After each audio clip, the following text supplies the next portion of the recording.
እሺ አሁን መናገር እችላለሁ? እሺ አሁን እዚህ ጋር የምታዩት ማለት ሆስፒታል ተኝቼ መቆም ሳይሆን ወደ ጎን መተኛት ይናፍቀኝ ነበር እና ወንድሜ ከኢትዮጵያ መጥቶ ያው ባለቤቴ ምንም ማድረግ አልችልም ማለት እጄ ውሃ መጣትም አልችልም፣ ውሃ መክፈትም ጣቶቼ ምንም ማድረግ አይችሉም። ቶታሊ ምንም ነገር ማለት ነው። እግሬም እንደዛው እና በአንሶላ ነበር ወደ ጎን መተኛት የምችለው። ፋይናል ይሄ ያያችሁት ሆስፒታል ላይ ደሜ የፕላዝማ ኤክስቼንጅ ተደረገልኝ። ማለት ደሜ ታጥቦ በአንደኛው ደሜ ይወጣል፣ ታጥቦ ተመልሶ ይገባል። ፕላዝማ ኤክስቼንጅ ተደረገልኝ። ከዛ በኋላ አንድ ኦኒልጅሰስ ጓደኛ ነበረኝ። ብዙም አንቀራረብም በሆነ ስራ ግን ያው ሊጠይቀኝ መጥቶ ሆስፒታል ከሁለት ጓደኞቹ ጋር መጡና ያው ስሙን ያነሳሁት ጀስት ቫልዩ ስለነበረው ነው ለጌታን ለማግኘት ምክንያት ማለት ነው። እና ሆስፒታል መጡ ከሁለት ጓደኞቹ ጋርና አንደኛው አላውቀውም እና የሚሄድን እግዚአብሔር ነው ዝም ብለህ እግዚአብሔርን አመስግን አለኝ እና ከዛ ተንበርክከው ጸለዩልኝና አንደኛው ልጅ ነው እንባየው ካይኑ ሰው በዚህ ደረጃ ማን የጸለየልህ? የሆነ ከኦንሊጅስ አንድ ጓደኛ ነበር። ከሁለት ጓደኞች ጋር መጥተው ነው ከኦንሊጅስ ነው የጸለየልህ? መጥተው በቃ ወንድማችን ማን ብሎ ጸለዩ እና የሚያድን እግዚአብሔር ነው ዶክተሮች አይደሉም፣ ዝም ብለህ እግዚአብሔርን አመስግናል። ከዛ ሄዱ። ብቻዬን ነኝ። በቃ እግዚአብሔር ይመስገን እያልኩ በቃ ሌሊቱን ሙሉ ስንት ጊዜ እንዳልኩ እራሱ አላውቀውም። ከዛ ከሆስፒታል ወጥቼ 15 ቀን ከተደረገልኝ በኋላ ጣቶቼ ትንሽ መንቀሳቀስ ጀመሩ። ከዛ ወደ ሃይድሮቴራፒ ገባው። ከዛ በኋላ ቤት ያው ፓራላይዝ ነኝ፣ እግሬ መንቀሳቀስ አይችልም። መጽሐፍ ቅዱስ ማንበብ ጀመርኩ እና መጽሐፍ ቅዱስ አነብ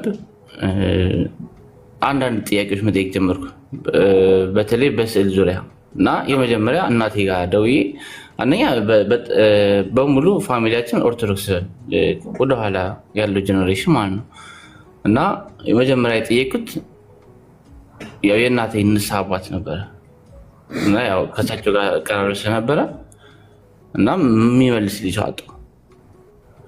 ከዛ በኋላ አንድ ፕሮቴስታንት ልጅ አወቅኩ። የሆነች ግሩፕ ነገር ከታርኩ ዋትስአፕ ላይ አንድ 4 ሰዎች ጥያቄ መጠየቅ ጀመርኩ። የእውነት ነው የምላችሁ ማለት ያው ከማርያም ጋር የነበረኝ ጸሎት የምጸልየውም ወደ ማርያም ነው። ከኦርቶዶክስ የመጣ ያውቀዋል እና ቤት ውስጥ ስዕል አለ፣ የሁሉም የሚካኤል የእግዚአብሔር ስዕል ያው ብለን የምንለው ማለት ነው። የማርያም ስዕል ነበርና ባለቤቴ ቫኬሽን ኢትዮጵያ ሄዳ ምናምን እንደዚህ ውጭ አምሽቼ ምናምን ስገባ በጣም ነው የሚገርመው። ስዕሉ ላይ ተጎንብሼ ይቅርበኝ መቤቴ ምናምን ብዬ ስዕሉን ፈርቼው ማለት ነው እንደዛ ብዬ ገባ ነበርና ከዛ በኋላ ያ ኦንሊጅሰስ ያልኩ ልጅ የእነሱን ቢሾፕ ይዞ ሊመጣ ጥያቄ በቃ በደንብ እንዲያስተምሩ ማለት ነው እና በቃ የእውነት ቤት እየመጡ ለ3 ሰዓት ለ4 ሰዓት ምናምን ያስተምሩ ነበረ እና የሆነ ቀን ሊተራሊ በቃ ማለት አይኔ በቃ እንደዚህ እንደተከፈተ ነው ፊል ያደረኩትና ራሴን ስዕሉን የከተትኩት ማለት ቋሻ ውስጥ እና ምን ነክቶኝ ነው አልኩ። ከዛ በኋላ ባለቤቴ በቃ እኔ ኦርቶዶክስ አይደለሁም ከዚህ በኋላ ጀስት ግን እነግርሻለሁ ምን እንደማደርግ ምናምን ብዬ ከዛ በኋላ ወደ ሊድ እና ኦንሊጅሰስ የሆነ ፕሮግራም የሚካፈሉበት አለ። እዛ ሄድኩና 1-2 ፕሮግራም ተካፈልኩ። የሚገርም ክራንቺን አልጣልኩም እንደዛ ሲሄድ ማለት ነው። በደንብ አልዳንኩም። ድራይቭ ማድረግም አልችልም፣ አልተፈቀደልኝም። በትራንስፖርት ነው የሚሄደው። ከዛ እዛ ሚዴ ኮምፎርት አልሰጠኝም። ከዛ በኋላ ያው እየጨረስኩ ነው። ኮምፎርት አልሰጠኝም። ከዛ በኋላ ሌላ የፕሮቴስታንት ቸርች ሄድኩ። ፋይናሊ አንድ ቸርች ላይ ሄድኩና በጣም አለቀስኩ። ፕሮግራም ላይ ያው መዝሙር በድሮ ማዳምጥ ነበረ። አለቀስኩ እና ራሴን የጠየኩት ማለት እዚህ ቤት ያለው ችግር ምንድን ነው አልኩ። የዛን ቀን ፕሮግራም ላይ እና የሚመለከው እግዚአብሔር ነው። ጸሎት የሚጸልም ወደ ኦንሊጂሰስ ሁለት ፕሮግራም ተካፈልኩ። በኋላ በቃ አንድ ጓደኛዬ ምንድነው የሚጮት ምናምን አልኩት። ይሄ ልክ ኦርቶዶክስ ገዳም ምናምን ይል ነበር እና እዛ ልክ ሰይጣን ያለባቸው ሰዎች እንደሚጮት እንደዚህ አይነት ነገር ነው እና ጓደኛዬን ምንድነው የሚጮት ምናምን አልኩት እና ከዛ በኋላ አልሄድኩም እዛ ፕሮግራም። ከዛ ሌላ አንድ ፕሮቴስታንት ቸርች ሄድኩኝ እዚህ ዱባይ። ከዛ ሌላ ቦታ ሌላ ሊቪንግ ዋተር የሚባል ቸርች አለ። እዛ ሄጄ እዛ ግን የሆነ ኮንፈርት ተሰማኝ፣ ውስጥ ያረፈ እና አምልኮ ላይ በጣም አለቀስኩ ምናምንና ራሴ ጠየቅኩት። እዛ ፕሮግራም ላይ ሆኜ ምንድነው እዚህ ቤት ያለው ችግር አልኩ። የሚመለከው እግዚአብሔር ነው ማለት በጣም ኮንፈርት ተሰማኝና ፋይናሊ ጌታን የምትቀበሉ ሲባል እዛ ጌታን ተቀበልኩ ማለት ነው። እና ይህን ምስክርነት ለመናገር ነው ማለት እግዚአብሔርን የወደድኩትም ያከበርኩትም አሁን ነው ማለት እኔ ጸሎት አድርጌ አላውቅም ወደ እግዚአብሔር። አሁን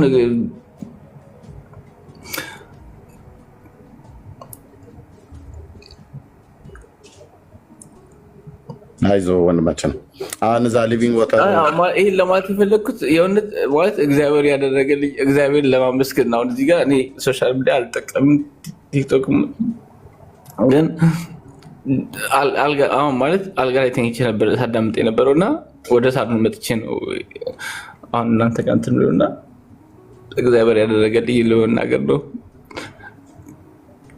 ጣቶች አይሰሩ ነበረ ማለት ሽንት ቤት ያው ሰው ይሰለቻል። ሽንት ቤት አስቀምጠውኝ ፍሌሽ ማድረግ እንኳን አልችልም ነበር ማለት እና ትራ ያደርጋለሁ እና በጀርባ ይፈሳል ምናምን ውሃው ማለት ነው። እና እግዚአብሔር ከምን ውስጥ እንዳወጣኝ እግዚአብሔር ለማመስገን ነው።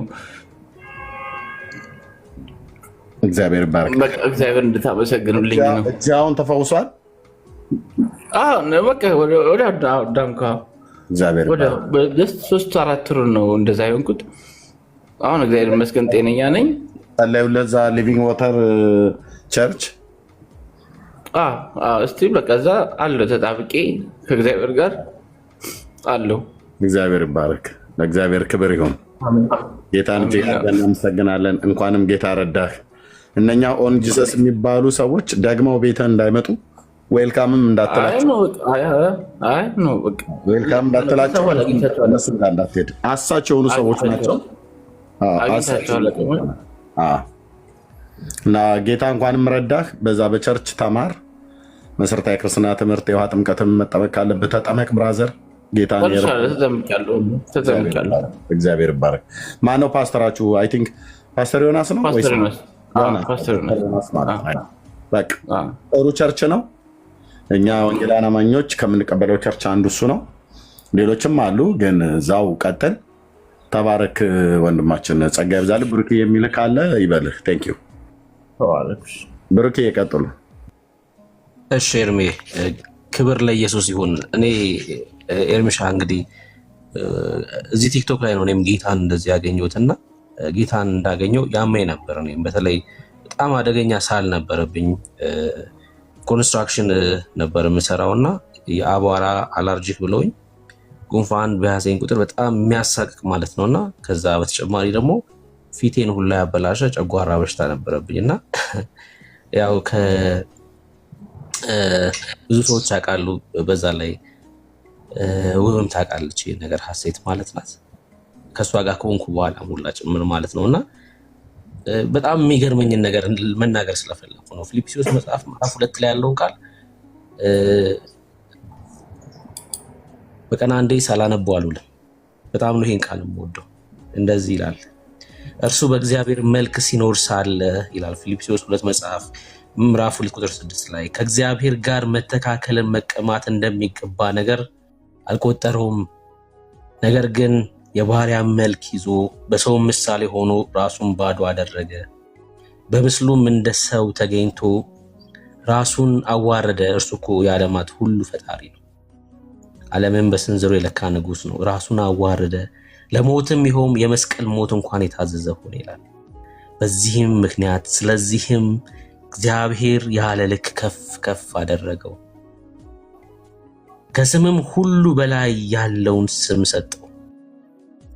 ይህም በሰማይና በምድር ከምድር በታች ያሉት ሁሉ በኢየሱስ ስም ይንበረከኩ ዘንድ ምላስም ሁሉ ለእግዚአብሔር አብ ክብር ኢየሱስ ጌታ እንደሆነ ይመሰክር ዘንድ ነው ይላል። ክብር ለኢየሱስ ይሁን።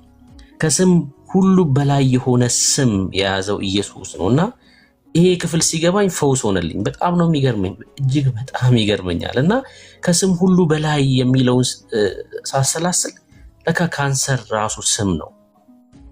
HIV ራሱ ስም ነው፣ ለካ ስም ነው። ሳል፣ የትኛውም አደገኛ ሳል ለካ ስም ነው። ከዚህ ሁሉ በላይ የሆነ ስም ኢየሱስ ይባላል። እና በበሽታዎቼ ሁሉ ላይ ኢየሱስን ጠራሁበት። በእውነት ነው ምላችሁ፣ ፎከርኩበት ነው ምላችሁ። በበሽታዎቼ ላይ ባመመኝ ነገር ሁሉ ላይ የኢየሱስን ስም ነው የጠራሁት። አሁን ህመም የሚባል በጭራሽ የማያውቁ ሰው የምታውቁ ከሆነ ብሩክ ይባላል እሱ። ጳውሎስ ልክ ያችን እፉኝት ከራሱ ላይ እንዳራገፈ ያመኝ የነበረ ነገር ሁሉ ነው ከኔ ላይ ተራገፈ። ክብር ለኢየሱስ ይሁን። ይሄ ስም ፈወሰኝ በቃ። እና ሲመሰክር ራሴን ነበር አየነበረው በዚህ ውስጥ ማለት ነው። ራሴን አየነበር ሚራክል ሲመሰክር አብይ ነው ስሜ ብሏል። የያዝከው ስም፣ የተቀበልከው ስም፣ ልብ ላይ የሾምከው ስም ከስም ሁሉ በላይ የሆነ ስም ነው። የሚፈውስ ስም ነው፣ የሚያድን ስም ነው፣ የሚያቆም ስም ነው። ከዚህ በኋላም ባለክ ዘመን ሁሉ ማለት ነው ይሄን ስም ይዘህ ትሻገራለህ። የምሬን ነው የምልህ። የሚያስጨንቅ ነገር ሁሉ በኢየሱስ ስም ከአንተ ላይ ይራገፋል። ልክ ጳውሎስ እንዳራገፋት ያችን እባብ ከአንተ ላይ ተራግፎ ይሄዳል። ምክንያቱም የእግዚአብሔር ልጅ ነህ አንተ፣ የእግዚአብሔር ልጅ ነህ። የሚጨመረው ነገር ነው ይሄ። ጽድቅና መንግስትን ነው ቅድሚያ እንድንፈልግ። አዎ እግዚአብሔር ጠራክ፣ በዛ በኩል የራሱ አደረገ። ምቾት ነሳ። ስተት ቦታ ነበር የሄድከው። አየህ፣ ምቾት ነሳ። አሁን ምቾት ተሰማኛል። አዎ የእግዚአብሔር መንፈስ፣ እውነተኛ የእግዚአብሔር መንፈስ ያለበት ስፍራ ማለት ነው። ክብር ለኢየሱስ ይሁን። ባለህበት እምነት ጽና፣ ከእግዚአብሔር ጋር ብቻ ተጣበቅ። አዎ ጸሎት ወደሚሰማው ወደ እርሱ በጸለይ ቻልኳልክ። በእንባ ነው ይሄን የተናገርከው። ክብር ለኢየሱስ ይሁን። አዎ እኛ ቃላቶችን አሳምረን ስለተናገርን አይደለም። ይኸውላችሁ ስንጸልይ፣ ወደ እግዚአብሔር ስንጸልይ ያማሩ ቃላቶችን ስለምንናገር አይደለም እግዚአብሔር የሚሰማን። ተንተባተብ በእግዚአብሔር ፊት፣ አባት ነው ይሰማሃል።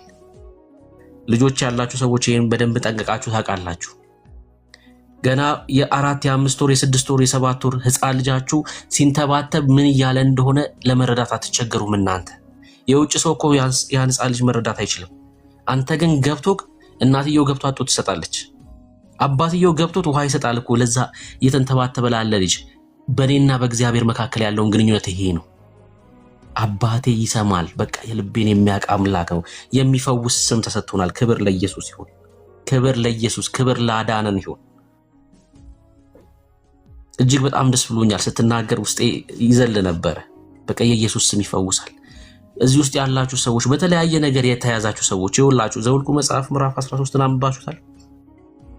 እንዲሰልሉ ተልከዋል። ከ12ቱ ነገድ 12 ሰዎች ናቸው። አንዳንድ ሰው ተመርጦ 12ቱም ሊሰልሉ ተልከዋል። ይኸውላችሁ በደንብ ስሙ፣ የምናገረው ነው። በደንብ ስሙ። ያቺን መልካሚቷ ምድር እንዲሰልሉ ተላኩ። 12 ናቸው የተላኩት። 12ቱ ሄደው ሰልለው መጡና ሪፖርት እንዲያቀርቡ ታዘዙ ማለት ነው። እና 10ሩ ያቀረቡት ሪፖርትና 2ቱ ያቀረቡት ሪፖርት የተለያየ ነው። 10ሩ በአንድነት ተናገሩ። እንደዚህ ያሉ፣ ተመልከቱ። ያየናት የሰለልናት ምድር ሰውን የምትባላ ምድር ናት አሉ። የአረ የሚያስጨንቅ ነው። ወደዛ ወደ ሽንኩርት ወደ ግብፅ እንመለስ። እዛ ያየናቸው ሰዎች ሰው የሚባሉ ሰዎች ናቸው አሉ። በጣም የሚገርመኝን ቃል ልንገራችሁ። ስንመለከታቸው አሉ ሰዎቹን እኛ በእነሱ ፊት እንዳንበጣ ነበርን አሉ። እኔ ወዳጄ በምንም ነገር ፊት እንዳንበጣ አይደለሁም። ኢየሱስ የሚል ስም ይዣለሁ። እንዳንበሳ ነኝ እንጂ እንዳንበጣ አይደለሁም። እኛ በእነሱ ፊት አሉ ስንመለከት ራሳችንን እንዳንበጣ ነበርን አሉ። ከዛስ በእነሱም አይን ይላል ክብር ይወላችሁ በእነሱም አይን እንዳንበጣ ነበርን። አይገርምም? እነሱ ችግሩን አግዝፈው ተመልክተዋል። ችግሩም እንደዛው ነበር ይመለከታቸው የነበረው ይወላችሁ። እኛም በእነሱ ፊት እንዳንበጣ ነበርን። ጉባኤው ተጨነቀ። የእስራኤል ሕዝብ ሁላ አለቀሰ አለቀሰ አለቀሰ። የካሌብ እና የኢያሱ ሪፖርት ግን እንደዚህ አይደለም። ይኸውላችሁ ተመልክተው ሪፖርት ያቀረቡት እኮ 12ቱ ናቸው። ይሄኛው ግን ገብቶታል። ከሱ ጋር ያለው ማን እንደሆነ ገብቶታል። ያየናት ምድር መልካም ናት አለ። ማርና ወተት የምታፈስ ናት አለ። እነዚህኞቹ እኮ የሚባላ ምድር ነው ያየነው ነው ያሉት። ማርና ወተት የምታፈሰው እግዚአብሔር ከእርሱ ጋር እንደሆነ ስለገባው ነው ካሌብ። ክብር ለኢየሱስ ይሁን። ኃይል የላቸው ማለት የተመለከትናቸው ሰዎች በእኛ ፊት መቆም የሚችሉ አይደሉም። ለምን? እግዚአብሔር ከኔ ጋር ነው አለ። እግዚአብሔር ከኔ ጋር፣ እግዚአብሔር ከኛ ጋር ነው አለ። እኛ የያዝነው ስም ይሄ ነው። ይኸውላችሁ የተሰጠን ስም ይሄ ነው። ባስጨነቃችሁ ነገር ሁሉ ላይ በገዘፋችሁ፣ ያ የገዘፈባችሁ ነገር በእናንተ ፊት ነው የሚገዝፈው። ኢየሱስ በሚለው ስም ፊት ምንም ነው ያ የገዘፈባችሁ ነገር። እግዚአብሔርን አስቀድሙ፣ ስሙን ጥሩበት፣ አውጁበት። ምንም ነው የሚሆነው። በሽታ ሊሆን ይችላል። የትኛውም ያስጨነቃችሁ ነገር በክርስቶስ ኢየሱስ ፊት ትንሽ ነው። በጴጥሮስ መልእክት ላይ በአንደኛ ጴጥሮስ መጽሐፍ ምዕራፍ 5 ቁጥር 7 ላይ እርሱ ስለናንተ ያስባል፣ እግዚአብሔር ስለናንተ ያስባል፣ ኢየሱስ ስለናንተ ያስባል። ያስጨነቃችሁት ነገር ሁሉ በእርሱ ላይ ጣሉት ይላል ቃሉ። የተቀበልነው ቃል ፊክሽን አይደለም፣ የሚሰራ የእውነት ቃል ነው። እርሱ ስለናንተ ያስባልና ወንድሜ ሚራክል፣ እርሱ ስለአንተ ያስባልና ያስጨነቀህን ነገር ሁሉ በእርሱ ላይ ጣለው፣ እሱ ያሳርፋል። ኢየሱስ እርሱ የሚያሳርፍ አምላክ ነው። ደግሞም ልዩነታችን ሙሴ አንተ ካልወጣ ምን አይደል ያለው? ሙሴ ገብቶት እኮ ነው። እውነቴን ነው የምላችሁ። ብርቱ መልአክ ሰድልሃለሁ ከፊትህ፣ እሱ እየገደለም እያስተካከለም ያሻግራል ሲል አይ አለ ሙሴ። አንተ ካልወጣ ማለት ለምን? አንተ ልዩ መልአክ ይኸውላችሁ፣ ሌላ ብርቱ መልአክ አለ፣ ከመላእክቶች መካከል ሌላ ብርቱ መልአክ አለ። አንተ ግን ልዩነታችን ነህ። አንተ ካልወጣ ይሄ ልዩነት የሆነው አምላክ የኛ አባታችን ነው። እግዚአብሔር ልዩነታችን ነው። ኢየሱስ ልዩነታችን ነው። እዚያ ዓለም ላይ የምንሻገርበት ድል የምናደርግበት ስም ኢየሱስ ነው። ጌታ ዘመንን ይባርክ። እጅግ በጣም ደስ ብሎኛል። ስላንተ እንጸልያለን። ደግሞ አሁን ያለህበት ደግሞ እውነተኛው መንገድ ላይ የሚመጡት ፈተናዎችን በሙሉ በዚህ ስም እያለፍክ ከክርስቶስ ኢየሱስ ጋር ተጣብቀ ኑር። መጣበቅ ይሁንልህ። ተባረክ። እጅግ በጣም ደስ ብሎኛል። እናንተም ደግሞ እንደዚህ ምስክርነት ስትሰሙ በህይወታችሁ ላይ ብርታት ነው። ዛሬም የሚሰራ አምላክ ስላለ ማለት ነው። ተባረኩ። ወዳችኋለሁ። እሺ፣ ተባረኩ። አመሰግናለሁ። እግዚአብሔር ይባርካችሁ። ቴንኪ ወንድማችን ተባረክ። እሺ ብርክዬ ጸጋ ይብዛላችሁ። ወንድምነት ዳንዬ መጥቷል። ልደውልለት ስል መግባቱ በጣም ደስ ብሎኛል። እኔ ጋር ወደ 4 ሰዓት ያህል ተቀምጠናል። ግን ከዚህ በኋላ ጌታ ይፈቅድ አብሬያችሁ 4 ሰዓት መቆየት እችላለሁኝ። ከዚህ በኋላ ባለው ማለት ነው። ዳንዬ ከቻለ ሰላም ይበለንና እሱ ቤት የሚከፍት ከሆነ ወደ እሱ ሙቭ እናደርጋለን። ወንድምነት ሰላም ላንተ ይሁን። ከቻልክ ሰላም በለን። ልጆች ወደ ትምህርት ቤት ድሮፕ እያደረገ ከሆነ እሺ። ወንድምነት እንዴት አደራችሁ? ሰላም ብያለሁ። ደህና ነን ጌታ አላችሁ። ልጆች ገና እያረኩ ነው። ትምህርት ቤት እየወሰድኩኝ ያለሁት ወንድምነት ትችላለህ ግን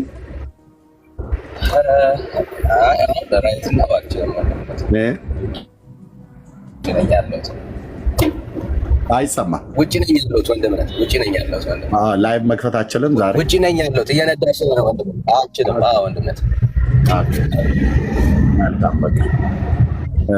ኦኬ። እሺ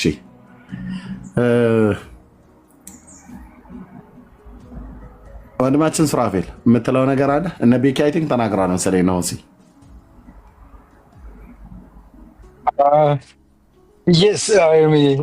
ሰላም ነው ወይ? ሰላም አላልኩም ቅድምም ያው በእንት ነበረ። ያው ወንድማችን ምስክርነት እየሰማው ነበረ። በጣም ደስ ብሎኛል። እንደዚህ እንግዲህ ስንሰማ ሌሎችንም ስለሚያንጽ በጣም ደስ የሚል ምስክርነት ነበረ። ያው እኔ ላይፍ መግባት የፈለግኩት አንተ ቅድም የተናገርከውን ለማጽናት ብሩኬን ፓስተር ብሩክ ብዬ ልጠራው በጣም ስለምስማማበት በጣም በቃ ሁል ጊዜ ይገርመኛል ማለት ነው። እንዳልከው አንተ በቃ የዛሬ 3 ዓመት ነው በቃ ብሩኬ ወደ ጌታ እንደመጣ እንግዲህ ከሚያውቁት ውስጥ ምስክሮች ውስጥ አንዱ እኔ ነኝና ገና ላይ እንደዚህ ገብቶ ላይፍ እንኳን የማውራት ብዙ እድል ሳይኖረው በፊት በውስጥ በኩል አንዳንድ ጊዜ እንደዚህ አይነት ቪዲዮ አለ ላክልኝ እስቲ ምናምን ነበር ከኔ ጋር በቃ እኩል ነበር። አሁን እኔ እሱን ሳየው በራሴ አፍራለሁኝ ማለት ነው። በጣም አንዳንድ ምክንያቶችን አቀርባለሁ ልጆች ስላሉብኝ እንደዚህ ይላለሁ። ግን ሁላችንም እንግዲህ ያው ብዙ ያው ሪስፖንሲቢሊቲ ያለብን ሰዎች ነን እና አንዳንድ ጊዜ ምክንያት እንደማበዛ ነው የሚሰማኝና በጣም ነው የምገረመው በሱ ትጋት። እሱን ሳየው አንዳንድ ጊዜ በቃ እውነት በጣም ብዙ መስራት እንዳለብኝ እንደዛ ነው የሚሰማኝና በጣም ትሁት የሆነ ልጅ ነው። በጣም በእግዚአብሔር ቃል በትም ደግሞ በጣም በሚገርም ሁኔታ በጥቂት ጊዜ ውስጥ ያደገ ነው። አንዳንድ ጊዜ ምግብ ቢሆን ኖሮ ላይክ የሆነ በቃ ይሄማ ፎርጅድ ነው ብዬ ይሄማ በቃ የሆነ ነገር በሆነ አለ አይደል? አሁን ያው ታውቃለህ ኤርሚ ውጭ ሀገር ላይ አንዳንድ ነገሮች ፍሩቶች ኦርጋኒክ ናቸው ሲባል በቃ በትክክል ጊዜያቸውን ጠብቀው የጊዜ ርዝመቱን እንትኑን ጠብቀው ነው የሚያድጉት። አንዳንዶቹ ደግሞ ኦቨርናይት በሆነ መርፌ ተወቅቶ እንትን የሚሉ ነገሮች አሉና እንደዚህ የምትጠራጠራቸው እንዴት ነው በኦቨርናይት እንደዚህ የሚያደርገው ምናምን ብለህ የምትጠራጠራቸው ፍሩቶች ምናምን ጥያቄ የሚሆኑብህ ነገሮች አሉ። ግን ይሄ ግን በቃ በአይናችን እያየን በጆሮአችን እየሰማን በቃ ምንም እንትን ያልሆነ ቪዲዮ ከፍቶ በቃ እኔ ገርመኛ አንዳንድ ጊዜ እንዴት ነው እንደዚህ ሊሆን የሚችለው እላለሁና በጣም ይገባዋል። እንዲያውም በቃ ሲያንስበት ነው እንዳልል እንግዲህ ማዕረጉ አሁን አንዳንድ ሰዎች እንደሚጠቀሙት የሆነ ቀላል እንዳልነበረ አውቃለሁ። ግን አሁን በቀደም የሆነ ኢንተርቪው እየሰማው ነበር። አንዱ 2 ቸርች ነው ዘግቼ የመጣው ሲል እኔ ሴኪሪቲ ነበር እንደየቸርች ብዬ ነው አሰብኩት ማለት ነው። ያው በሩን ነው ዘግቶ የመጣው ሴኪሪቲ ነው የነበረው። እውነታውን ይሄ ፓስተር ነው የነበረው። ለምን ምንም የእግዚአብሔር ቃል እውቀት የሌለው ሰው ማለት ነውና የ35 ዓመቱ የ34 ዓመቱ ፓስተር ነው እኔ 35 ዓመት በሙሉ ፓስተር ነበርኩ ያለው። በቃ እድሜውም 35 ነው እኮ ብሏል። እድሜውም 35 ነው። 35 ፓስተር የ35 ዓመት ፓስተር ነው። ገና እየጠባው እያለ ፓስተር ነበር ሲወለድ ጀምሮ።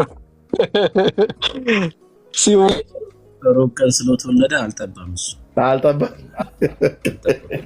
እንዴ እኮ በጣም እኮ እንደነዚህ አይነት ሰዎች ራሳቸውን ፓስተር ሐዋርያ ብለው በድፍረት በሚጠሩበትና ይሄን ማድረግ ባቀለሉበት እንትን ብሩኬ በጣም ኦቨር ኳሊፋይድ ነው ብዬ ነው የማስበውና ዝም ብለህ ስሜትህን ሳይሆን በቃ መንፈስ ቅዱስ እውነት እኔ በቃ እግዚአብሔር እንትን ድምፅ ሰምተህ እንደሆነ ነው እንደዛ ነው የማምነው።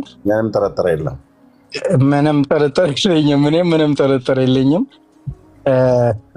ኦፍኮርስ እኔ እንደዚህ ላይፍ ገብቼ ኮመንት መስጠትም ብዙ ጊዜ ያው ቅድም ስል እንደነበረው ብዙ እንትን ኮምፎርታብል አይደለሁም፣ ነርቨስ ሆናለሁ። ባይሆን አጫጭር ቪዲዮችን አንዳንድ ጊዜ አንዳንድ ነገሮች ሲያበሳጩኝ ገብቼ ቪዲዮ መስራት እሞክራለሁ እንጂ በጣም ብዙ ኮምፎርታብል አይደለሁም። ግን አሁን በቃ በጣም ይሄኛውን እንትን ልለው ፈለግኩኝ፣ ኮንፈርም ማድረግ ፈለግኩኝ ማለት ነው። ሁሉም ሰው ከዛ አንዳንድ ሰዎች ነገ እንዳልከው አንተ በቃ ሊስቁ ሊቀልዱ ምን ሊሉ ይችላሉ።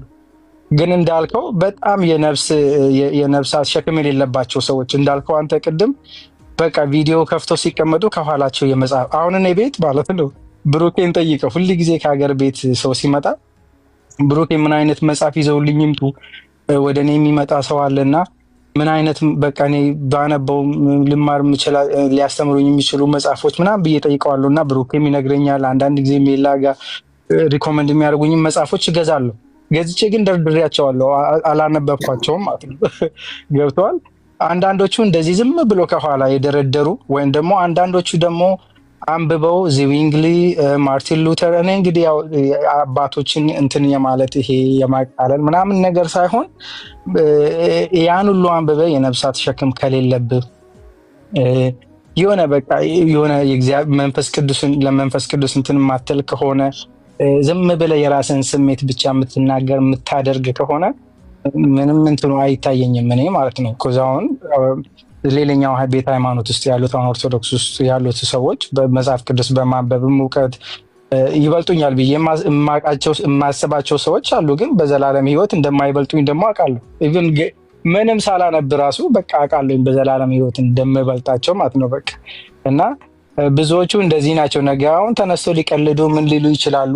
ምንም በቃ ለራሳቸው ምንም አስተዋጽኦ ሳያደርጉ ሰዎች ወደዚህ ወደ መዳን ወደ ጌታ እንዲመጡ ምንም አስተዋጽኦ ያላደረጉ ሰዎች እና ብሩኬ ግን በጣም በቅንነት በቃ አንዳንድ ጊዜ እኛንም መልሶ ይመክረናል። እንደዚህ ኮመንት አታድርጉ፣ አትሳደቡ፣ እንደዚህ እያለ ስሜታዊ የሚያደርግ ነገር እየተናገሩ ማለት ነው። አንዳንድ ጊዜ ላይፍ ላይ ገብቶ እኛም ስሜታዊ ሆነን አጸፋ መመለስ እንሞክር። በጣም በትህትና እንድንላቸው ይመክረናል እና በጣም ብሩኬ በጣም ኦቨር ኳሊፋይድ ነው። ቅድም ላልከው ነገር እኔም እንግዲህ እስማማለሁ። ፓስተር ብሩኬ ብዬ እጠራዋለሁ ከዚህ በኋላ ለማለት ነው። ይህንኑ ነው የፈለግኩት። የተባረኩ እግዚአብሔር ይባረክ። ቴንኪው ሱርዬ፣ ጸጋ ይብዛልህ። እንግዲህ ጌታ ነው ጸጋን ስጦታን የሚሰጥ ወንድሞቼ፣ ስጦታውን እግዚአብሔር ነው የሚሰጠው። የተሰጠውን ስጦታ ብዙ ሰዎች አንዳንዶቹ እንደተሰጣቸው አያውቁም፣ አንዳንዶቹ ደግሞ እንደተሰጣቸው ያውቁና አውጥተው ለመናገር ይቸገራሉ። እና እኔ አሁን ህይወቴ ላይ 2 አክቲቭ የሆነ የጸጋ ስጦታ አለ የሚሰራ ማለት ነው። 2 ከጌታዬ የተቀበልኩት ከማንም ጋር የማልደራደርበት ከማንም ጋር የማልላላጥበት ማለት ነው። 2ቱንም ከጌታ ነው የሰማሁትኝ። ከጌታ ለሰማሁት ነገር ወደ ግራ ወደ ቀኝ ወደ ፊት ወደ ኋላ አልልም። 2 የጸጋ ስጦታ አክቲቭ ሆኖ ህይወቴ ላይ ይሰራል። አንዱን ታውቁታላችሁ፣ አንዱን አታውቁትም። ምናልባት እንደ እግዚአብሔር ልጆች ሴንስ የምታደርጉት የምትረዱት ነገር ከሌለ በስተቀር ማለት ነው። ኦኬ፣ የጸጋ ስጦታ እግዚአብሔር ይሰጣል፣ ለሰዎች ይሰጣል። ወንድሞቼ እናቶቼ ይሰጣል። እኔ ምንድን ነው ብዬ ደጋግሜ እንትን ነበር እጄ ላይ በጣም ብዙ ጊዜ 2 በትር ይዤ ያ በትር ደግሞ 2 ሰይፍ ሆኖ ሁሌ አየዋለሁ። ሁሌ እጄ ላይ ማለት ነው፣ በራይ ማለት ነው ሁሌ እና በኋላ ላይ እግዚአብሔር በድምፅ ሲነግረኝ ነው ያወቅሁት። በጌታ ፊት ጸልይ ነበረ እና ሰው አሁን የጸጋ ስጦታ እንዳለው በምን ያውቃል ብለው ይላሉ። እና የጸጋ ስጦታ እኔ ውስጥ እንዳለ በምን አውቃለሁ? ጥሩ ጥያቄ ነው። በምን አውቃለሁ? ለምሳሌ ኒቆዲሞስ ነው ዘካርያስ ካህኑ መልአኩ ቅዱስ ገብርኤል ሲያወራው እኔ አርጅቻለሁ፣ ሚስቴም አርጅታለች፣ ይህን በምን አውቃለሁ አለ። ምን ነበር ዘካርያስ ቤት የተወራው? አዲስ ወሬ ነው እንዴ? አዲስ የምስራች ነው? አዲስ ዜናን የተነገረው ልጅ ትወልዳለህ ነው። እና ዘካርያስ ቤት እኔም በምን አውቃለሁ ብሎ ሲል እንዴት አያውቅም? ዘካርያስ ካህን አይደለም እንዴ? አንተ ህግ ታስተምር የለ እንዴ? ዘካርያስ እንዴት አላውቅም ብለህ ትላለህ? እግዚአብሔር መካን ማስወለድ የጀመረው ዘካርያስ ቤት ነው እንዴ? ከዛ በፊት ለትምህርታቸው የሚሆኑ ለእርሱም ለኤልሳቤጥም ለእምነታቸው መጽናት ከጌታ የተነገረው ነገር በመልአኩ በኩል ለተነገረው ቃል እግዚአብሔር ተፈጻሚ ሊያደርገው እንደሚችል ለትምህርታቸው የሚሆኑ ከበስተኋላ መካኖች የሉም። ርብቃ መካን አይደለችም? ያዕቆብና ኤሳውን የወለደችው የይስሐቅ ሚስት ርብቃ መካን እኮ ነበረች። ጌታ እኮ አስቧት ነው። ሳራ መካን አልነበረችም? ይስሐቅን የወለደች ራሄል መካን አልነበረችም? ነበሩ። ሐና መካን አልነበረችም? የሳሙኤል ሚስት። እነዚህን 4 ሴቶች ከበስተኋላው እኮ አሉ። ሐና የሳሙኤል እናት፣ ሳራ የይስሐቅ እናት፣ ርብቃ የያዕቆብና የኤሳው እናት ነበሩ እኮ። ራሄል ነበረች፣ የቤንጃሚን ቢንያምና የዮሴፍ እናት ማለት ነው። ያዕቆብን ሄዳ ልጅ ስጠኝ ስትለው እኮ ነበረ። ሊያ ስትወልድ ወንዱም ማለት ነው ሄዳ ያዕቆብን ለእኔ ልጅ አሰጠኝሞ ያለችው ኖ ባልየው የሚሰጣትን ይሰጣታል፣ ልጅን ግን የሚሰራ እግዚአብሔር ነው። እና እኔ በእግዚአብሔር ፈንታ ነኝ ያላት፣ ልጅ ልሰጥሽ እኔ በእግዚአብሔር ፈንታ ነኝ እንደ ያላት ያዕቆብ ማለት ነው ለራሄል። የራሄልን ማህፀን የከፈተ ማን ነው? ልጆች እንድትጸንስ ያደረጋት ማን ነው? ቤንጃሚንና ጆሴፍን እንድትወልድ ያደረጋት ማን ነው? ጌታ ነው። ይህንን አያውቅም እንዴ ዘካርያስ ካህኑ? ያውቃል። ታዲያ እንዴት ለእምነት አልሆነለትም? ገብርኤል መጥቶ ሲነግረው እንግዲህ አምስተኛ ማለት ነው። መካን እሱ ቤት አምስተኛ ነው ሊወልድ ያለው ወይ አምስተኛ ወይ ስድስተኛ? አምስተኛ።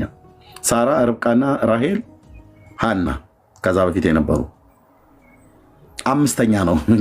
ጌታ ለአምስተኛ ጊዜ መካኒቱን ለማስወለድ ለኤልሳቤጥ መልእክት ሲመጣ እንዴት በምን አውቃለሁ ብሎ እኔ በሆን አልኩኝ። እዛ ግን በነ ራሄልና በነ ርብቃ ወቃ ካህን አይደለ እንዴ አንተ? ህግ ታስተምር የለ እንዴ? ሃሌሉያ እያስባልክ ትል የለ እንዴ? ቤተ መቅደስ ላይ እናታችንን ሳራን በ91 ዓመቷ ጌታ እንድትወልድ አደረጋት። እስኪ አሜን በሉ ምእመናን እያለ ሲያስጨበጭባ ነበር። ምክንያቱም ካህናት የህግ አስተማሪዎች ናቸውና በኤርምያስ 18 ላይ ህግ ከካህናት ምክር ከጠቢባን ቃል ከነቢይ አይጠፋምና ይላል። ኦኬ በምን አውቃለሁ ብሎ የሚላትን ቃል ወስጄ ነው። ኦኬ በምን አውቃለሁ? ልጅ ለመውለድ መካንን ለማስወለድ እግዚአብሔር ዘካርያስ ቤት የመጀመሪያው አይደለም፣ የመጀመሪያው እንኳን ቢሆን እግዚአብሔር ይችላል። በምን አውቃለሁ ብሎ የሚለውን ነገር ቆይ የዘላለም ሕይወት የእግዚአብሔር ልጆች መሆናችን የዘላለም ሕይወት እንዳለን በምንድን ነው ያወቅነው? እስኪ ከታይ ጻፉ። መንግስተ ሰማያት እንደምትገባ የእግዚአብሔር ልጅ መሆንን በምንድን ነው ያወቃችሁት እንዴ? ተናገሩ እስቲ። በምንድን ነው ያወቅነው? አንድ ሰው ብቻ ነው በእምነት ብሎ የጻፈው። ሌላ ኮፒ ሊንክ ሼር እያደረገ ነው። ቴንክ ዩ ተባረኩ። ኮፒ ሊንክ ሼሩን ተውትና የዘላለም ሕይወት እንዳላችሁ የእግዚአብሔር ልጆች መሆናችንን በምንድን ነው ያወቅነው? ሁለት ሰው ተመስገን። በእምነት በቃሉ ሶስት ሰው፣ ሌላው ዝም ብሎ ነው ማለት ነው። በልጁ በማመናችን በመንፈሳችን በእምነት ሰብልዬ በክርስቶስ በማመናችን from word of God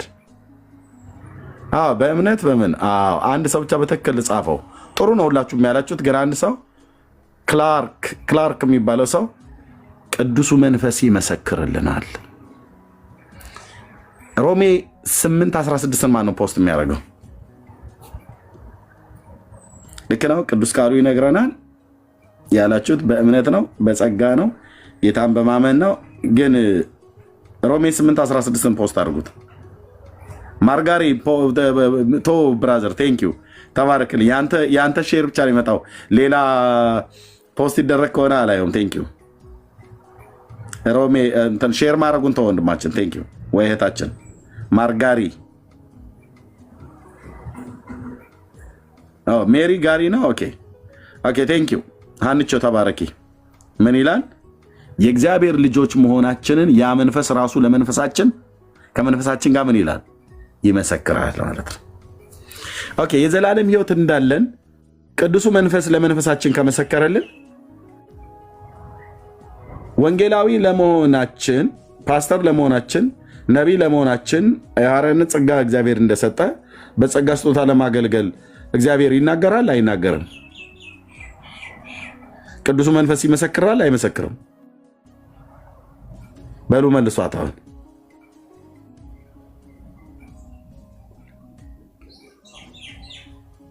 ይናገራል አይደል? አዎ። ስለዚህ እኔ የራሴን ስነግራችሁ ከራሴ ማለት ነው። ይሄው የእግዚአብሔር መንፈስ ነው የነገረኝ ስለ እኔ አገልግሎት በህይወቴ ላይ እግዚአብሔር እንደሚሰራ ማለት ነው። ምንም እንዳትጠራጠሩ ወንድሞች እናቶች፣ በትክክል በእግዚአብሔር ፊት ጸልዩ፣ ይናገራል። ከዚህስ ባለፈ በሌሎች ላይ የጸጋ ስጦታ እንዳለ የእግዚአብሔር ልጆች የሆናችሁ በመንፈሳችሁ ኮንፈርም የምታደርጉት የምታዩት ነገር አለ አይደል?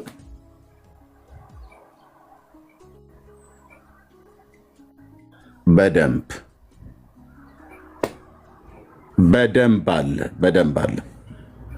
አለ። ስለዚህ ብሩክዬ ብሩክ ባባ ጄኒውን የሆነ መጋቢ ነው፣ ፓስተር ነው።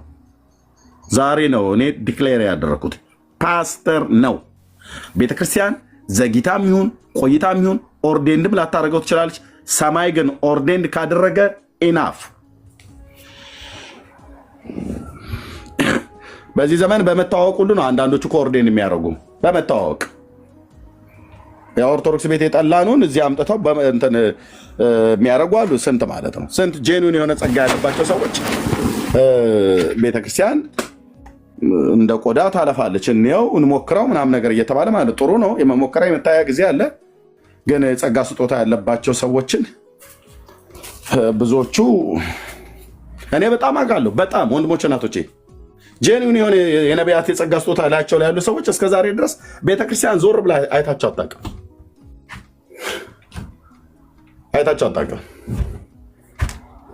በአገልግሎታቸው እኔ ምስክር ነኝ አልኩ።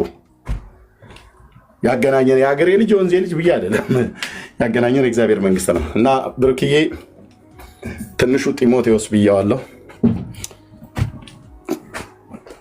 ትጋቱን እግዚአብሔር በላዩ ላይ ያስቀመጠው ዛሬ የነገርኳችሁ የመጋቢነት ጸጋ ስጦታ አለበት። 4 ነጥብ። የሚቃወም ሰው ካለ ይምጣ ከኔ ጋር ያውራ። ከየት ሰምቼ እንደነገርኩ እነግርሃለሁ። ከዛስ ማበድ መብት ነው። እኔንም ብሩኬንም ፎቶ ዘቅዝቀህ መሳደብ ማለት ነው። ማንም እንኳን ከመንገድ ላይ የተነሳ ገላትያ መጽሐፍ ወዴት እንኳን እንደሚገለበጥ የማያውቁ ሰዎች ሁሉ ተነስተው ፓስተር ነን ነብይ ነን እያሉ ሲሉ ነበር። እውነተኛ ስጦታ ያለባቸውን ሰዎች እኔ በደንብ ያስተዋልኩት በባለፈው ፔጅን የሰጠሁት ጊዜ ማለት ነበር። ይሄን ትልቁን ፔጅ የሰጠሁት ጊዜ ከዛ አጣድፎኝ ከቲክቶክ ላይ ያስወጡኝ ሲሉ ነው መልሶ በቃ ምንም ያለ ከቲክቶክ ከኋላ ማስወጥተው ነበር። 3 ጊዜ እንደዚህ ተደርጌ አላውቅም ነበር። እና መልሶ ብሩክዬ አንተ ከምትወጣ ብሎ መልሶ ሰጠኝ። ኦኬ ትውልድ ይስማህ ነበር ያልኩት የዛን ቀን ታስታውሱ ከሆነ ተኝቼ ነበር ጠዋት ላይ። እኔ በመንፈሴ ላይ ኮንፈርሜሽን ነበር። ቅድም ግን አልቻልኩም። ወንድሞቼ እናቶቼ እያስተማረ በነበረበት ሰዓት ማለት ነው። ጌታ ስምህ ይባረክ። አንተ እኮ እንደ ሰው አይደለም። ሰው እንደሚያይ አንተ አታይም። ነውር አይደለም እንዴ? የተጠመቀው ጥምቀት ውሃው ሳይደርቅለት ፓስተር ብላችሁ ትሉታላችሁ። ይሄንማ ህዝብ ማባለግ ነው ብለህ ካልከኝ ናና ከኔ ጋር አውራ እና ግባና ከጌታ ጋር ደግሞ አውራ። ጌታ ኢየሱስ ሲናገር የለ? አዎ ግባና አውራ፣ ግባና አውራ። እዛ ይነግርሃል ማለት ነው። እንዴ በጌታ ቤት እኮ ረጅም ዘመን ተቀምጠው እኮ ምንም ተው፣ ሌላ ነገር አታናግሩ። እና ለእግዚአብሔር ክብር ይሁንለት። ስለ ብሩኬ ባባ ነው የምናገረው። ሂዝ ፓስተር መጋቢ ነው። አልገባህም? አንድ ቀን ይገባሃል። ራሱ ብሩኬ እንኳን ካልገባው ኮንፈርሜሽን ይሰጣል እግዚአብሔር በጉባኤ መካከል ማለት ነው። ወይ በህልም ወይ በሌሎች አገልጋዮች በኩል ኮንፈርሜሽን ይሰጣል። ለእግዚአብሔር ክብር ይሁንለት። ጸጋና ሰላም ይብዛላችሁ፣ ያብዛልን እግዚአብሔር እንደዚህ አይነትን ልጆች ማለት ነው። ቤተክርስቲያን የሚታደጉ ልባችን የሚያርፍባቸው ማለት ነው። ስለዚህ ሰላምና ጸጋ ይብዛላችሁ። ኤርሚዬ ፕሮፋይሉን ቢቀይረው በጣም ደስ ይለኛል። ምክንያቱም ከዚህ በላይ የሚሆን ነገር የለም። ሁላችንም አምነን ውስጣችን አምኖ ውስጣችንም ለዚህ ነገር ምላሽ ሰጥቷል። የማንም ተቃውሞ ያለ አይመስለኝም። ምክንያቱ ሁላችንም አንዱን መንፈስ የጠጣን ስለሆነ ይሄው መንፈስ ደግሞ ለልባችን እየመሰከረ ስለሆነ፣ ስለዚህ ከዚህ በኋላ ብዙዎችም እያሉ ነበረ ፓስተር ብሩክ ሌላ ምንድን ነው የሚጠበቀው? ይሄኛውን ልክ ነው። ምንም መሪ 100% የተረጋገጠ ነው። እኛ ቤተክርስቲያን አለን አይደለ? ወንጌላውያን አማኞች ቤተክርስቲያን አለን እና ይሄኛውን በቤተክርስቲያን በኩል ኦርዴን ሲደረግ ይደርሳል። የጸጋ ስጦታው እውቅና ነው የምትሰጠው ቤተክርስቲያን። ቤተክርስቲያን እኮ እውቅናውን ነው የምትሰጠው። ለዚህ እውቅና ትሰጣለች። አሁን እሺ ብሩክ፣ እሺ ኤርሚዬ ምንድን ነው ለምሳሌ ጋብቻን በተመለከተ ሰዎች እርስ በርሳቸው ይግባባሉ። ከዚህ በኋላ የኔነሽ የኔነህ ተባባሉ፣ በደንብ ተዋደዱ። ወደፊት ከሱ በቀር በቃ እሱ ልቧን እንዳሳረፋት እሱ ደግሞ ልቡን እንዳሳረፈችው እና የወደፊት እቅዳቸው ይሄ መሆኑን ትርካለ ከዚህ በኋላ በኋላ የቀረው ነገር ምንድን ነው? ቤተ ክርስቲያን ለተስማሙበት ነገር እውቅና እንድትሰጥ። ልክ እንደዚሁ ዛሬም እንደዚህ ነው የሚሆነው። እውቅና ትሰጣለች፣ ቤተ ክርስቲያን እውቅና ትሰጣለች። እዚሁ የመጋቢነቱ ጸጋ ዓለም ሁሉ የሆነች አንድ መንደር ላይ ያለች መገናኛ ወይም ደግሞ የሆነ ኮተቤ ምናምን ያለች ጉባኤ ሳትሆን ዓለም በሙሉ ዓለሙ ጠቅላላ በየአገሩ ያሉ ሰዎች ሁሉ የመሰከሩት ሕያው እውነት ስለሆነ እኔ የሆነ ነገር ይቀራል ብዬ አላስብም። ግን እውቅና የእውቅና እንትን ግን ቤተ ክርስቲያን ያለበት የሚያገለግልባት ጉባኤ እውቅና ልትሰጠው ትችላለህ። በቃ ይሄ አምነናል፣ ተቀብነናል። ጸጋውንም ደግሞ እያየን ስለሆነ እውቀቱንም እያየን ስለሆነ አሁን የእውነት እንዲሁ እንደ ሐሜታ ትቁጠሩብኝና ባለፈውም ገብቼ ነበረ። ቢንያም አንድ ጥቅስ ከነገርከኝ አልኩት። አንድ ጥቅስ ነው ፓስተር ቢንያም ፍቅረ ኢየሱስ የተባለ አንድ ጥቅስ ከነገርከኝ በእውነት አንተ ፓስተር ነበርክ። መዳንም በሌላ በማንም የለም የሚለው ጥቅስ የት ነው ያለው አልኩት። ምንም አልመለሰም። ይህ ጥቅስ ጉዳይ አይደለም ነው ያለው። እና ብሩኬ ግን በጣም የተለየ ቃሉን የጠጣ ሰው ነው። እግዚአብሔር አጠጥቶታል። እግዚአብሔር ዓላማ ስላለው እግዚአብሔር ይመስገንና በዚህ እንደዚህ ስለሆነ ብዬ ነው። በጣም እወዳቸዋለሁ። ኤርምዬ ደውልልሃለሁ። ስልክ እንትኑ ቴሌግራሙ እምቢ ብሎኛል እና በዋትሳፕ ደውልልሃለሁ፣ ፈልግሃለሁ። ፓስተር ተባረክ፣ መሪ ተባረክ። ወንድምነት ማለት በጣም ደስ ይላል። ያው ብሩኬ ላይ ያለው ጸጋ የተገለጠ ነው። እግዚአብሔር ይመስገን። ግን አሁን ወንድምነት ያለውን ነገር ወደ ማሳሰብ ስለምፈልግ ነው። በተለይ እኛ ሁላችን ቸርች ያለን ሰዎች ነን አይደል? እዚህ የምናገለግለው ቸርች አይደለንም ምናምንና ኦርዴን የምታደርገው ቸርች ናት። እሱ መሰመር አለበት እና ምክንያቱም ያው ደግሞ አጀንዳ መክፈት አንፈልግም በራሱ ማለት ነው እና ወንድምነት ያለውን ነገር ማሳሰብ እንፈልጋለን። እንደ መንፈሳዊ ሰው እንዳደገ ሰው ብሩኬ ላይ የማይካድ የመጋቢነት ጸጋ ይታያል። ያንን ደግሞ አፕሩቭ የምታደርገው ቤተክርስቲያን ናት።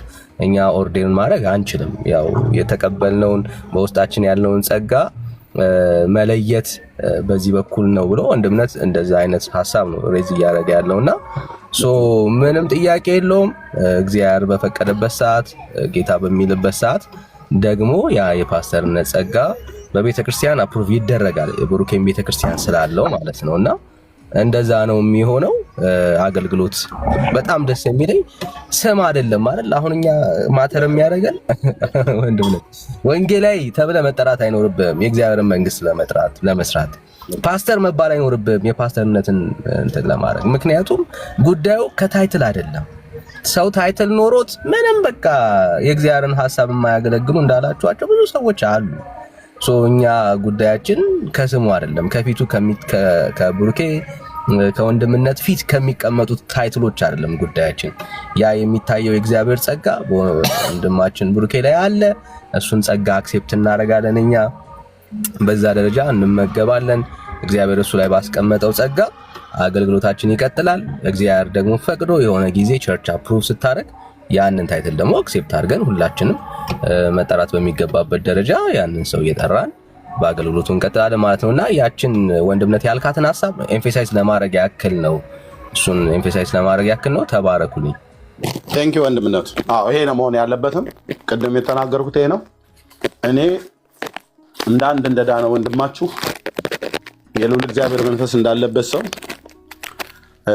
ያመንኩበትን ያየሁትን የተረዳሁትን በመንፈሴ ላይ የተረዳሁትን ይህ ሰው በቃ መጋቢ ፓስተር እንደሆነ ምንም ማንም የሚከራከር ቢኖር ይምጣ እና አይደለም ብሎ ይሞግተኝ። አይደለም ብሎ ሲል ከምን መስፈርት አኳያ አይደለም ነው ብሎ የሚለው ባዩ ከላይ ነው ከሰማይ ነው። ሰዎች ሊሉ ይችላሉ በተለያየ ነገር ተነስተውና መሆንም ያለበት ሰማይ ነው ብሎ ያለውን ቤተክርስቲያን ደግሞ ቤተክርስቲያን ደግሞ የክርስቶስ ናት። ስልጣን በእጇ ላይ ነው ያለው። እኔም በቤተክርስቲያን ውስጥ ስላለው በቤተክርስቲያን ስለማገለግል ይሄን ነገር እግዚአብሔር ኮንፈርሜሽን በደንብ ሰጥቶት አንድ ቀን በቤተክርስቲያን በኩል እውን ይሆናል። እኔ አሁን ቀጥዬ የማደርገው ብሩክዬ ቤተክርስቲያን እንደሚያገለግል መጋቢውን አግኝቼ እነግረዋለሁ። እንደ እግዚአብሔር ሰው ማለት ነው። ይሄ ብሩክዬ የሚያገለግልበት ቸርች ያለውን ፓስተር አገኝና እሱን ጠይቄው እነግረዋለሁ። ቤተክርስቲያን ናት ይህን ነገር አይታ አረጋግጣ እዚህ የተነገረውን በህይወትም አይታ ኦርዴን ታደርጋለች። እንደሱ ነው መንገዱ። ለዛ ነው ይሄን ያልኩትኝና ስሙ መጠሪያ አይደለም። ወይዘሮም አቶ ምንም ብለው ይጥሩን እንዳልኳችሁ ነው። በሕያው ጌታ ፊት ሁለት የጸጋ ስጦታ አክቲቭ ሆኖ ህይወቴ ላይ ይሰራል። ምንም አላካብድም፣ ምንም አቧራ አላጭስም። እናንተ ወንጌላዊነቱን ብቻ ነው የምታውቁት። ከዛ ያለፈ የምትረዱት ነገር ካለ ልትረዱት ስላላችሁ አይኖቻችሁ ከተከፈተ፣ ከዛ ውጭ ግን የለም። በቃ እኔ አሁን ይህንን እኔ በየትኛው እውቀቴ ስጦታ ነው ብራዘር፣ ሰጪው ነው የሚሰጠው። ያ እና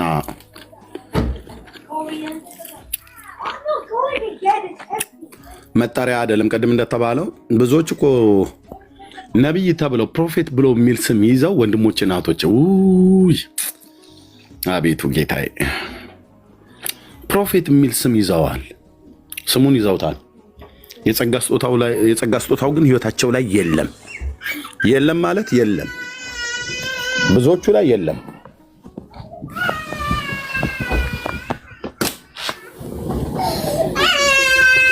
ሶስ ማማ ኤልሱ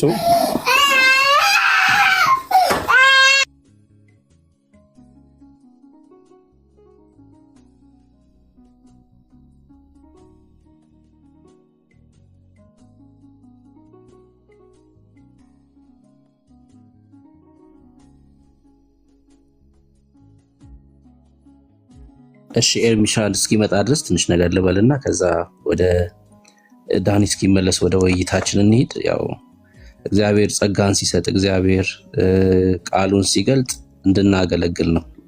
እንግዲህ በእግዚአብሔር ቤት ውስጥ እነ ጳውሎስንም ስንመለከት እነ ጴጥሮስንም ስንመለከት አገልጋዮች ናቸው እና የእግዚአብሔር ጸጋ እኛ ራሳችንን የምናከብርበት አይደለም። እግዚአብሔርን እንድናገለግልበት፣ የእግዚአብሔርን ሕዝብ እንድናገለግል ነው የእግዚአብሔር ጸጋ ከእግዚአብሔር ዘንድ ሲሰጥ ማለት ነውና በቃ አገልጋይ ነን። በቃ አለቀ። ሁላችንም በእግዚአብሔር ቤት ውስጥ አገልጋይ ነን። በእግዚአብሔር ቤት ውስጥ እግዚአብሔር በወደደው ይሰራል ብያለሁ ቅድም። ሁላችንም እዚህ ውስጥ ያለ ነው ሁላችንም በእግዚአብሔር ቤት ውስጥ አገልጋዮች ነን። እሱ ነው ዋናው ነገር ማለት ነው። ዋናው ነገር እሱ ነው።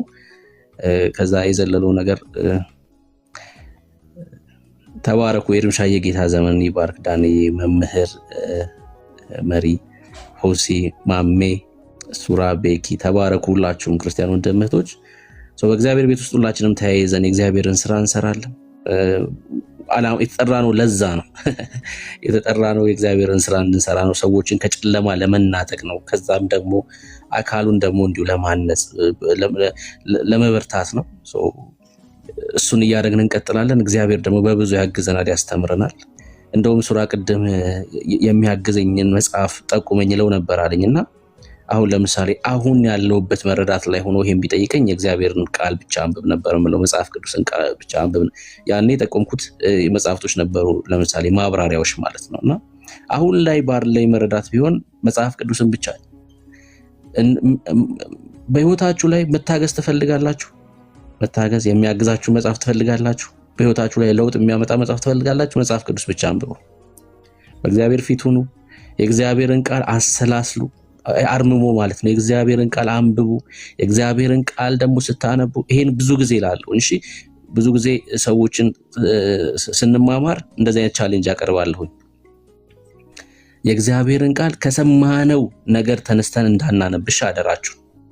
ከሰማነው ነገር ከተሰበክነው ነገር ተነስተን እንዳናነብ የእግዚአብሔርን ቃል ስናነብ የሰማነውን የተሰበክነውን ነገር ቁጭ አድርገን ምንድነው የምታስተምረን አባ ብለን የእግዚአብሔርን ቃል እናንብብ።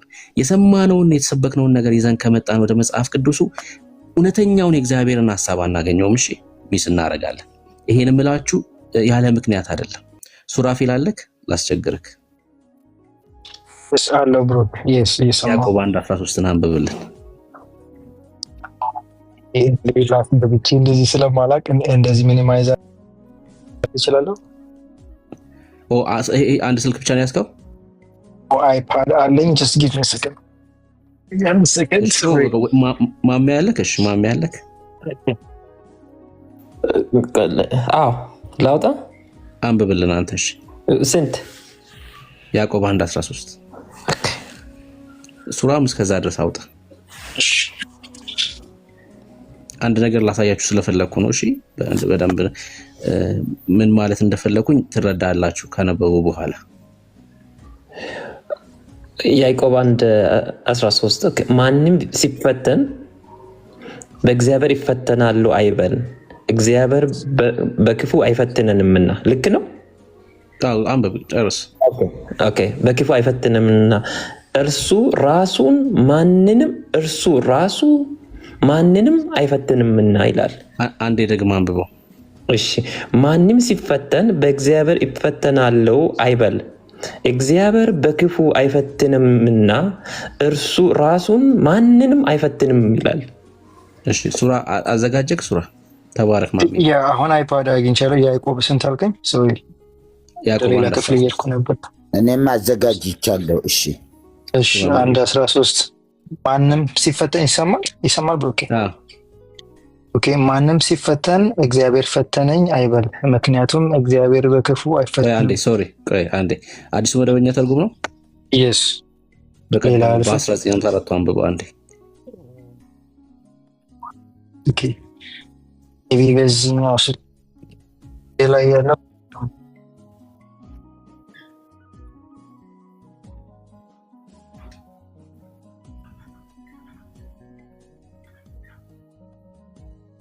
እሺ ያው ሱራ ከታች እኮ አለ።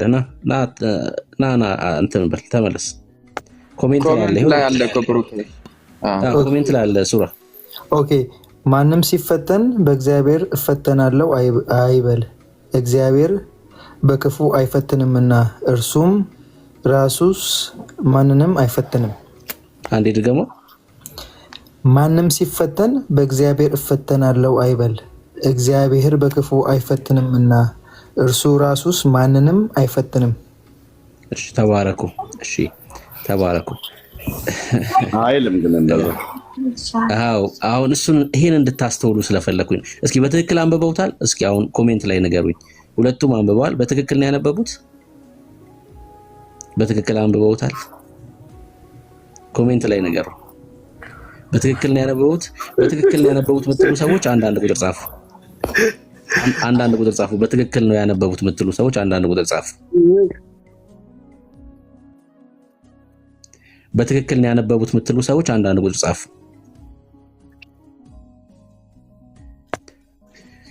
እሺ አበራ አልተነበበም። ና አበራ እስኪ ልክ ይልሃለሁ። እሺ ናቲ ልክ ይላችኋል። ኑ ግቡ። እሺ አላነበበም። እሺ ናቲ እንኳን ደህና መጣክ።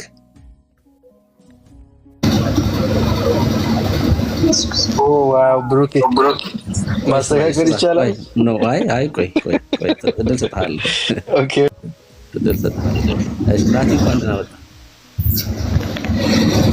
እኔ ጋር መጽሐፍ ቅዱስ ያላስኩም፣ ግን ያው እዚህ ጋር ከታች እየፖስቱልን ከታች ከኮሜንት እንደማየው ከሆነ በትክክል አይደለም። እስኪ አንብበው። እሺ በአንተ በትክክል አንብበው።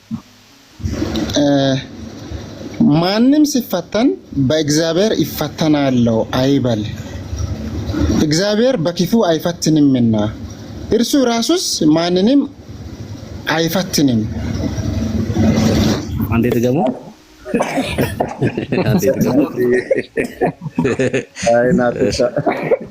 ማንም ሲፈተን በእግዚአብሔር ይፈተናለው አይበል፣ እግዚአብሔር በክፉ አይፈትንምና እሺ እርሱ ራሱስ ማንንም አይፈትንም። ተሳስተዋል ብለህ ገባህና እነሱ እንዳነበቡት ነው ያነበበው።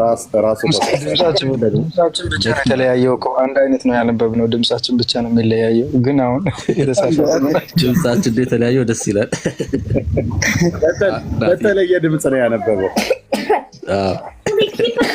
ናትሻ ድምጹን ነው የቀየርከው እንጂ ሌላ ምንም የቀየርከው ነገር የለም። እነሱ ራ እንዳነበቡት ነው ያነበብከው። እውነት ለመናገር እኔም እንደዛ ነው ማነበው። ይሄን እስኪ አንብበው ቤኪ፣ አንብበው እስኪ ቤኪ ሲያምር ላይ ረቋል ኮሜንት 13 ማንም ቢፈተን በእግዚአብሔር እፈተናለሁ አይበል። እግዚአብሔር በክፉ አይፈትንምና እርሱ ራሱስ ማንም አይፈተንም። ኦኬ አሁን ቤኪ ያነበበው ልክ እንደ እነሱ ራን ያነበበው ብሩክ እኔ እየመሰለኝ ያበላሸው ነው የመሰለኝን ላስተካክል። ድንገት እድል ሰጣለሁ፣ ታስተካክላለህ። ኦኬ ቴንክ ዩ ታስተካክላለህ። ሌላ ሰው አለ ተሳስተዋል የሚል ሰው? አሁን እንግዲህ ተሳስተዋል እያላችሁ እየጻፋችሁ ገብታችሁ ስተነቡ ግን እንደነሱ ነው እያነበባችሁ ያላችሁት። አይ ክላርክማ እድል አልሰጥህም። አንተ ብዙ ጊዜ ከኔ ጋር ስለቆየክ ምን እያለ እንደሆነ በደንብ ትረዳለህ። አንተ እድል አልሰጥህም። ስንማማር ብዙ ጊዜ ስለምትኖር አንተ።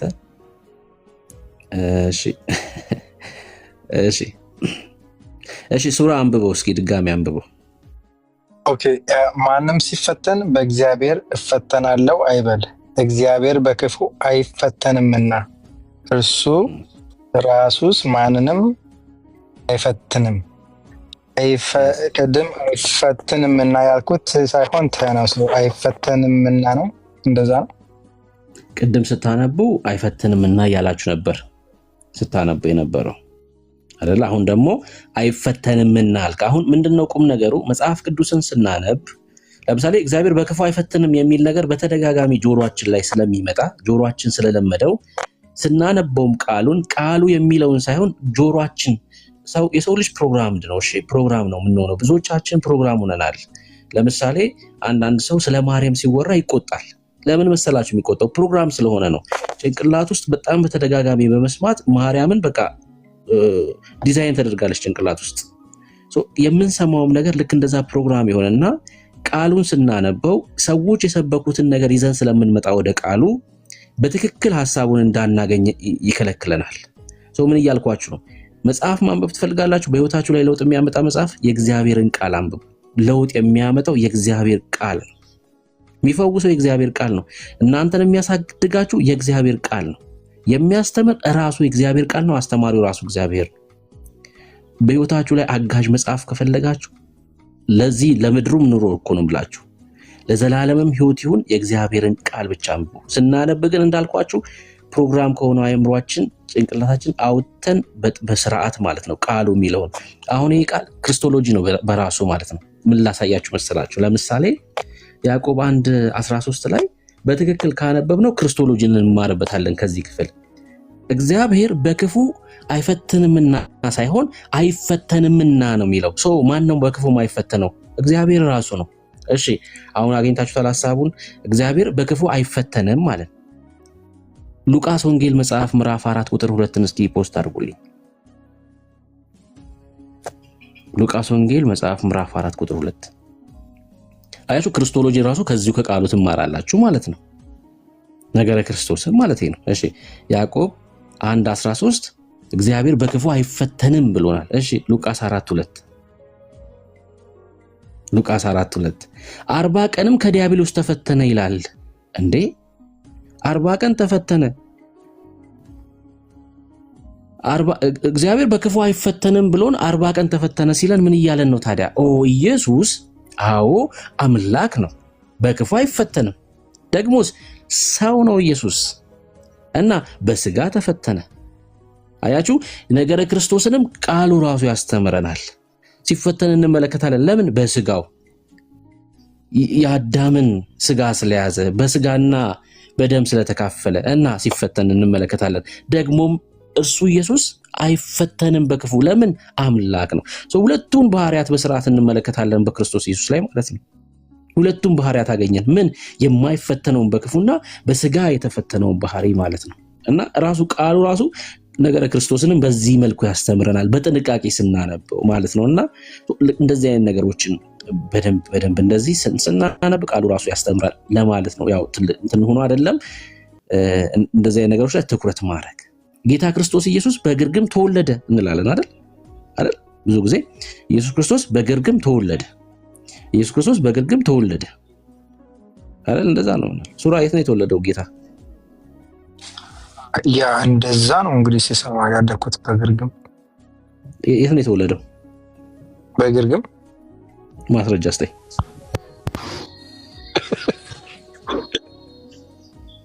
እናት አባቴ ጋር ካልደወልኩ በስተቀር ካሉ በህይወት ቢሆንስ አሁን ይኸውልህ መጽሐፍ ቅዱስ ስናነብ ስብከቶቻችንን ይዘን ነው ወደ መጽሐፍ ቅዱስ እየመጣን ያለ ነው። እሱ ነው አስቸጋሪ የሚያደርግብን። ማቴዎስ 24ን ለማጥናት ስብከት ይዛት እንዳትመጣ። ኢየሱስ ምን አለ? ምንድነው ኢየሱስ ያስተላለፈው መልእክት? ማቴዎስ 25ን ለማጥናት ጌታ ምን አለ? እሱን ነው። አሁን በግርግም ወለደችው የሚል ነገር በተደጋጋሚ ኦርቶዶክስ እያለንም ሰምተናል፣ እዚህ መተን ሰምተናል አይደል? ወደ መጽሐፉ ስንመጣ እሱን ነው የምንለው። በቤተልሔም ኤፍራታ ነው። እሱማ ጥያቄ የለውም እኮ። የኔ ጥያቄ እሱ አይደለም። በምን አይነት ስፍራ ወለደችው ተብሎ ነው የተሰበክ ነው። እኛ ለምሳሌ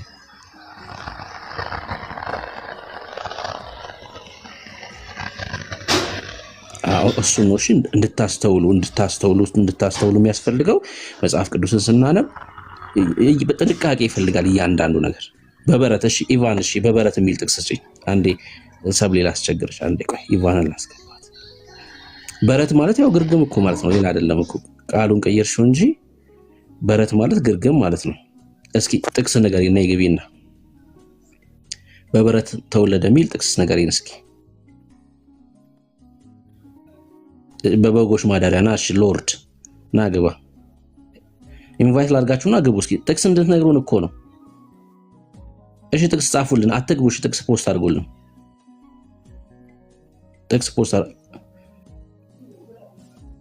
ጥቅስ ፖስት አድርጉልን።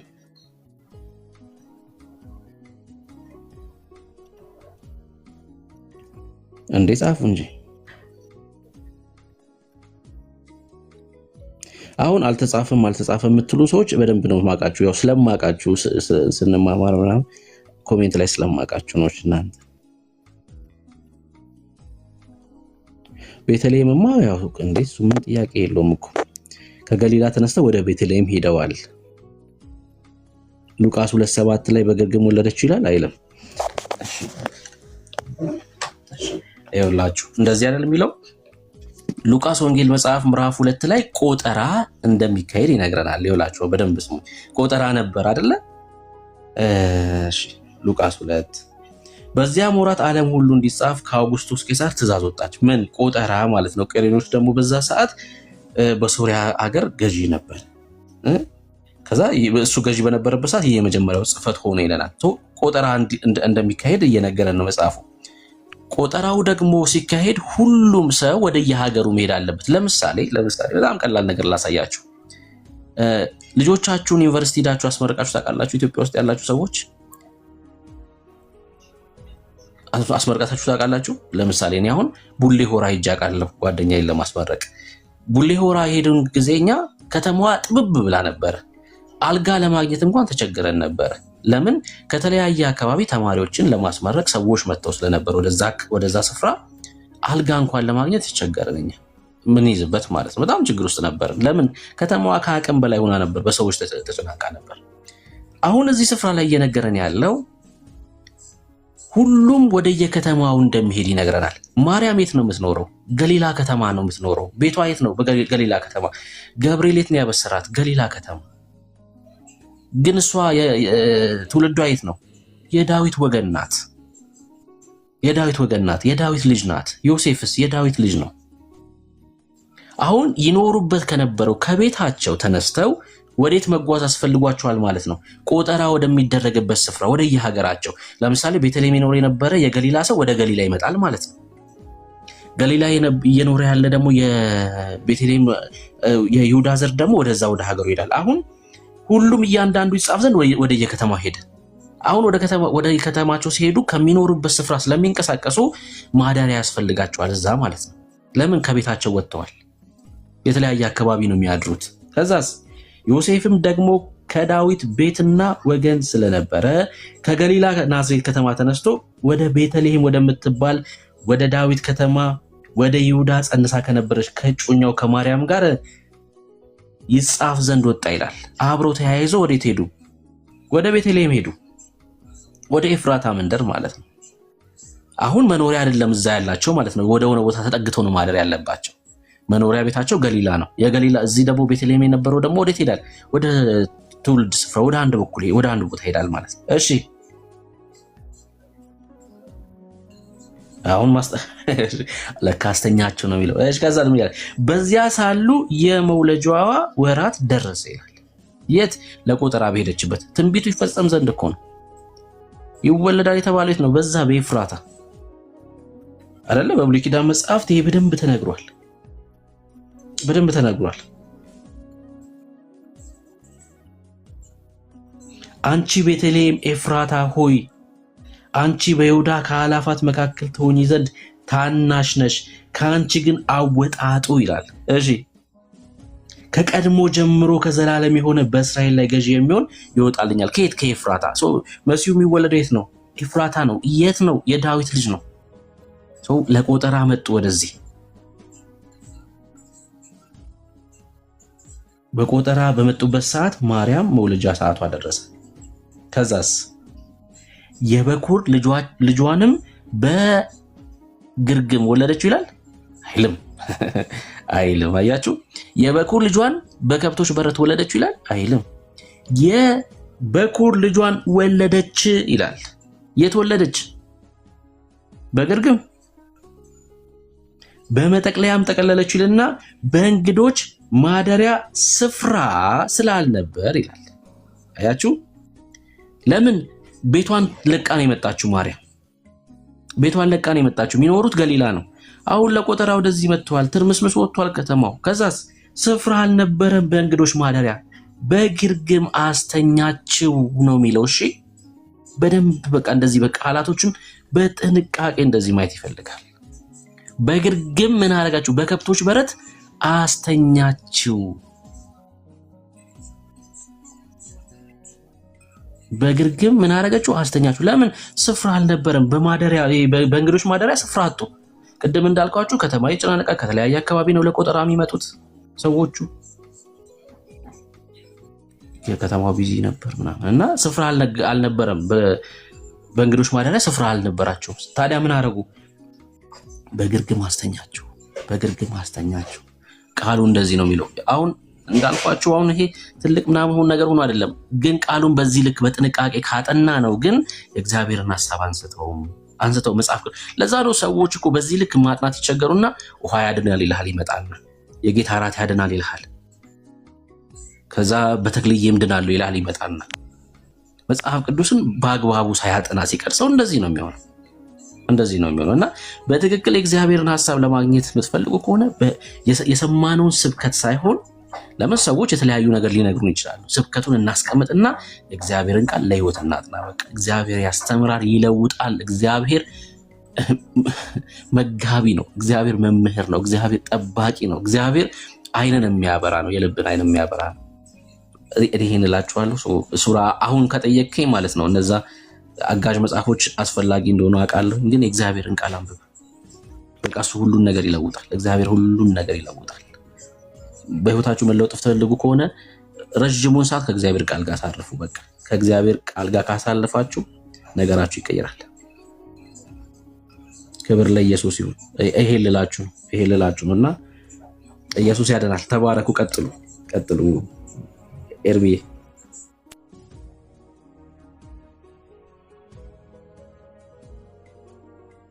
ለምለም አይ እኔ እንደዛ ሳይሆን የተወለደውማ እዛ ቤተልሔም ነው የተወለደው።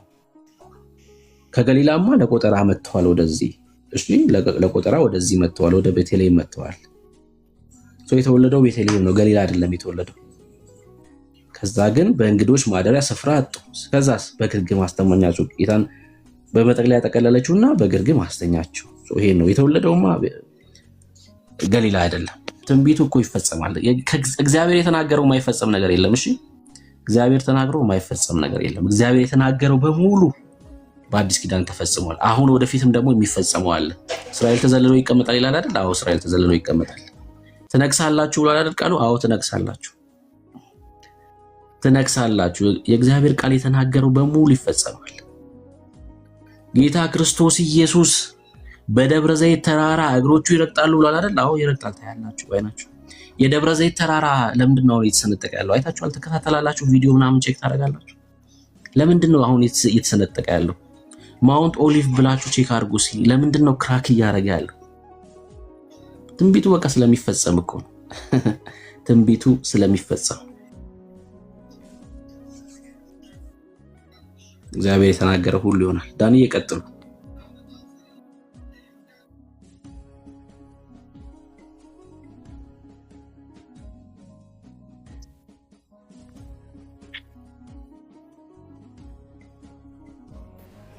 ዳኒ የለም።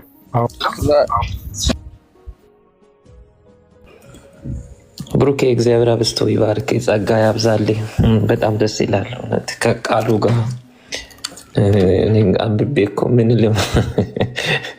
ቃሉ ላይ ትኩረት ማድረግ እንዳለብን ነው። እውነት ነው። ጌታ አብስቶ ይባርክ። እውነት ዋናው ነገር ህይወትን የሚቀይር እሱ ነው በጣም እና እግዚአብሔር አብስቶ ይባርክ፣ ጸጋ ያብዛልህ። ዛሬ ብዙ ተምረናል። እውነት ከቃሉ ወደ ቃሉ መመለስ እንዳለብን እርስ በርስ ደግሞ ከምናደርገው በላይ ወደ ቃሉ ወደ እግዚአብሔር ቃሉ ኃይል አለው የመፈወስ የመቀየር ከሁሉ ነገር የሚበልጥ ኃይል አለውና እግዚአብሔር ይባርክ፣ ጸጋ ያብዛልህ። በጣም ደስ ይላልና እኔ ራሱ ቃሉ አንዴ ትዝ ይለኛል። ጌታ እንደተቀበልኩ ጓዳዬን በሬን ዘግቼ ቃሉን ሳነብ ነበርና ብዙ መጽሐፎችን ድሮም አነብ ነበርና ብዙ መጽሐፎችን ቤቴ ላይብረሪ አድርጌ ነበርና በጣም ጸልያለሁ፣ በጣም ጾማለሁ፣ ቃልን ሌላ መጽሐፎችን በጣም አነባለሁ። ግን ውስጤ አይ ፊል ላይክ የሆነ ነገር የጎደለ ይመስለኛል እና የጎደለ ነገር ይመስለኛል። ሁሌም በረጅም ሰዓት ጸልያለሁ፣ ረጅም ሰዓት ሌሎች መጽሐፍ አነብ።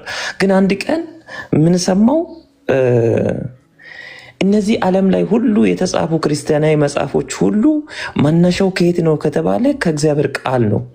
ዋናው ብርሃን ከዛ የተጨለፈ ነው እንጂ ትክክለኛው ህይወትን የሚቀይር ቃል እሱ ነው። በቃ እኔ የፈለኩት አይነት ሳይሆን እርሱ ሊናገር እንደፈለገው አይነት እንዲናገር ብሎ አስተማረኝ። ማታና አንዴ ቁጭ ብዬ በራእይ ላይ የሆነ ሰውዬ እጄን እየጎተተ የሆነ ቸርች ወሰደኝ። በህልሜ እኮ ነው። አንድ ሰው አጠገቤ እየተራመደ ምን አለኝ?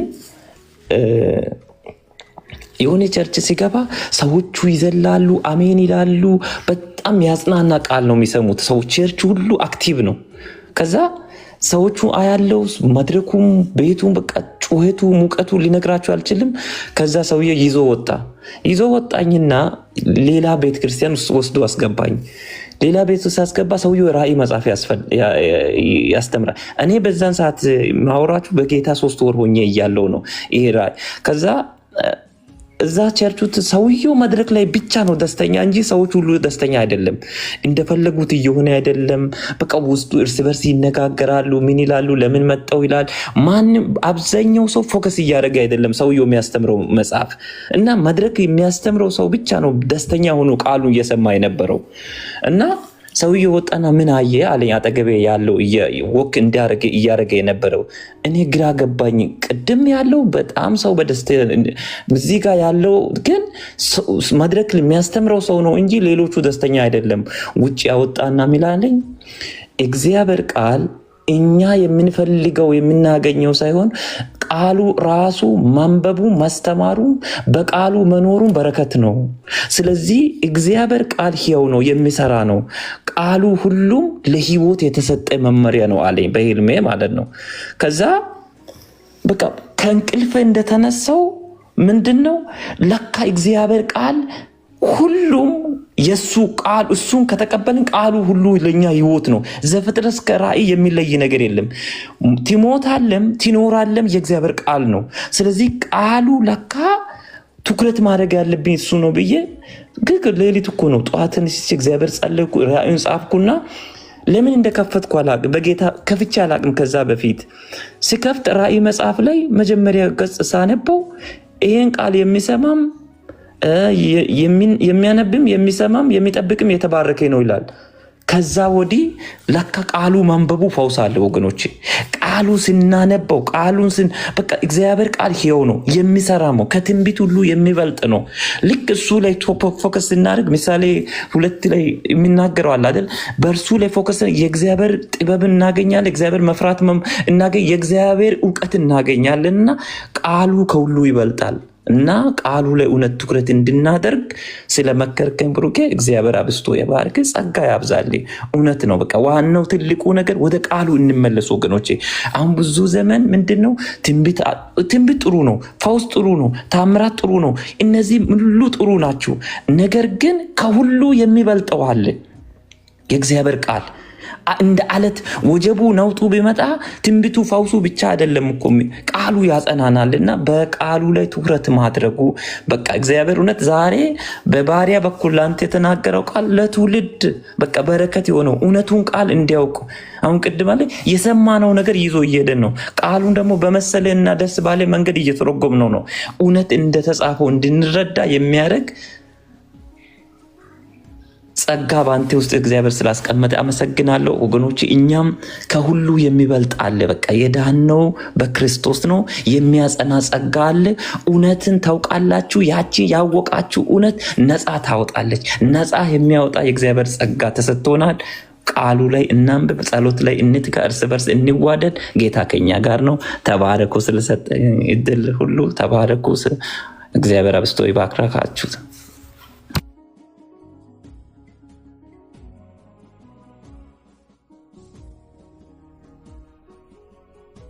አሜን። በቃ ኤርሚ ርዕስ ያስቀምጥልንና አይደል ወደ ምናልባት ኤርሚ የምትቆይ ከሆነ የምትችል ከሆነ ሀሳቦችን አንስተን እንማማር። እንቆይ ብርኬ ደክመዋል አይደል ኤርሚ? አይ እኔ አሁን ልጆቼ ስለመጡ ከቤተሰብ ጋር ጊዜ ትንሽ አሳልፋን እናንተ ከእንትን ካላችሁ ድምፄን በየመሀል እያሰማሁላችሁ መቀጠል ትችላላችሁ። እሺ ምን ይመስላችኋል ክርስቲያኖች? ምን ይመስላችኋል?